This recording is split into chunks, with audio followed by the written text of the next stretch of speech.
Hello cooking crazy channel में तमारू स्वागत है। आज बनावीशुं एक ज केळामांथी बे अलग अलग स्वादना शाकनी रेसिपी अने आ शाक छे एकदम फटाफट बनी जाय छे। तो चलो रेसिपी शुरू करिए अने रेसिपी पसंद आवे तो विडियोने लाइक अने चेनलने सब्सक्राइब करवानुं ना भूलता। केळाना बे अलग अलग स्वादना शाक बनाववा माटे मैं અહીં 4 केळा લીધા છે, જેમાંથી 2 केळा છે એના આપણે મીઠું શાક બનાવીશું અને 2 કેળાનું તીખું શાક બનાવીશું। तो बंने केळानी मैं छाल उतारी लीधी है। हवे आपणे आ केळाने एकदम मोटा मोटा पीसीस में कट करवाना है। खास याद राखવું केळाનું શાક જ્યારે બનાવો ત્યારે એના જે ટુકડા કરો એ મોટા મોટા કરવાના। તો આવી રીતે હું બધા જ કેળા છે સુધારી લઈશ।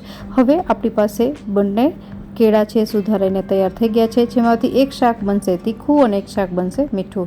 तो सौ प्रथम आपणे तीखुं शाक बनावीए। तो एनी माटे अहीं एक वासणमां 1 टेबलस्पून जेटलुं तेल गरम करीशुं। तेल गरम थाय एटले हाफ टीस्पून जेटलुं जीरुं एड करवानुं छे। त्यारबाद 1/4 टीस्पून जेटली हींग, 1/4 टीस्पून जेटली हळदर अने हाफ टेबलस्पून जेटली सूका लसणनी चटणी। लसणनी चटणी छे जे मैं लाल मरचुं અને લસણ છે એને મિક્સર જારમાં પીસીને બનાવી છે। તો એને તેલમાં મિક્સ કરી દઈએ। હવે જે કેળા સુધાર્યા હતા એ આમાં એડ કરી દઈશું અને ત્યારબાદ હળવે હાથે એને મિક્સ કરવાનું છે। કેળા એકદમ સોફ્ટ હોય છે એટલા માટે મિક્સ કરવામાં ધ્યાન રાખવું, ભાંગી ન જાય। હવે મસાલા કરીએ। તો મસાલામાં ખાસ કંઈ નથી, હાફ ટીસ્પૂન જેટલું મીઠું અને હાફ ટીસ્પૂન જેટલું ધાણા જીરું પાવડર અને મસાલા કાચા ન રહે માટે 2 થી 3 ચમચી પહેલાં પાણી ઉમેરીશું અને એને મિક્સ કરી લઈશું। જરૂર પડે તો આગળ ઉમેરવાનું। તો હવે આ બધી વસ્તુ મિક્સ થઈ ગઈ છે। આપણે ફરીથી થોડું પાણી ઉમેરી દઈશું જેનાથી મસાલા સારી રીતે પાકી જાય।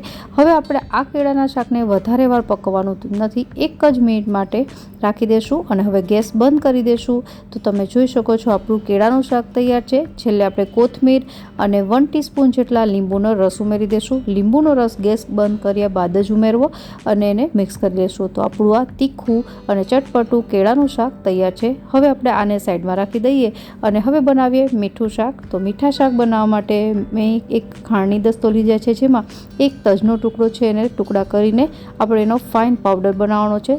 નો પાવડર છે એ જો તૈયાર હોય તો એ ન વાપરવો, આવી રીતે ખાંડીને ત્યારબાદ જ યુઝ કરવો।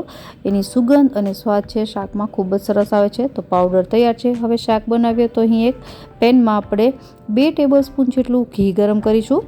અહીં ઘીનું પ્રમાણ તમે તમારી રીતે વધતા ઓછું કરી શકો। હવે ઘી ગરમ થાય એટલે હાફ ટીસ્પૂન જેટલા તજનો પાવડર છે એ ઉમેરી દઈશું અને જે આપણે કેળા સુધાર્યા હતા એ આમાં એડ કરી દેવાના છે અને ત્યારબાદ ફ્લેવર માટે અહીં હાફ ટીસ્પૂન જેટલા એલચીનો પાવડર અને 2 ટેબલસ્પૂન જેટલી ખાંડ અને હવે આ બધી વસ્તુને મિક્સ કરી લઈશું। આ મીઠા શાકમાં પાણી નાખવાની જરૂર નથી, ખાંડનું પાણી ઓલરેડી થતું જ હોય છે એટલા માટે। તો હળવે હાથે મિક્સ કરી દેવાનું અને ખાંડ છે એ 1-2 મિનિટમાં જ ઓગળવા લાગશે। તો બસ આપણું આ મીઠું શાક પણ તૈયાર થઈ જશે। હવે ગેસ બંધ કરી દીધો છે મેં। તાજો જે તજનો પાવડર આપણે ખાંડીને નાખ્યો છે એની સુગંધ ખૂબ જ સરસ આવે છે આ શાકમાં। તો હવે આપણે આ બંને શાક છે એને સર્વ કરીએ।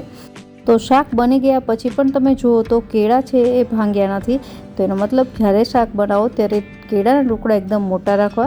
તો બંને શાક બાઉલમાં મેં લઈ લીધા છે। હવે તીખું શાક છે એને કોથમીરથી ગાર્નિશ કરી દઈશું અને મીઠું શાક છે એને ઉપરથી તજનો પાવડર છે સ્પ્રિંકલ કરી દઈશું।